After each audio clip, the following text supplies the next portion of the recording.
واو اخي الشركه خش عمودة واو ده جاهز اخي.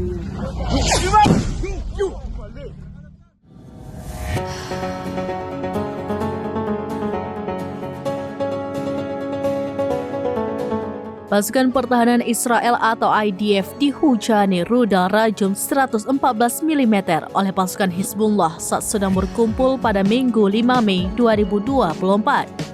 Saat puluhan rudal menghantam, para tentara Israel itu pun panik. Mereka menjauh dari markas dan ramai-ramai bertiarap di tanah lapang.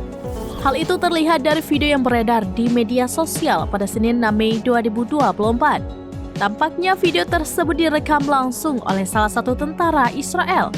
Dalam video tampak para tentara Israel itu menjauh dari markas Karam Abu Salem. Saat dua tentara berjalan, ledakan kembali terdengar di dekat markas mereka. Asap tebal dan puing-puing ledakan pun terlihat membumbung tinggi. Sontak saja, dua tentara itu pun berlari menjauh. Terlihat pula sejumlah tentara lainnya telah tiarap ramai-ramai di lahan kosong yang ada di sekitar barak tersebut. Dilansir dari Al-Mayadin, Hizbullah pun mengakui bahwa pasukannya meluncurkan puluhan rudal ke markas militer Karam Abu Salam. Pengakuan tersebut disampaikan sesaat setelah video kepanikan IDF beredar di media sosial.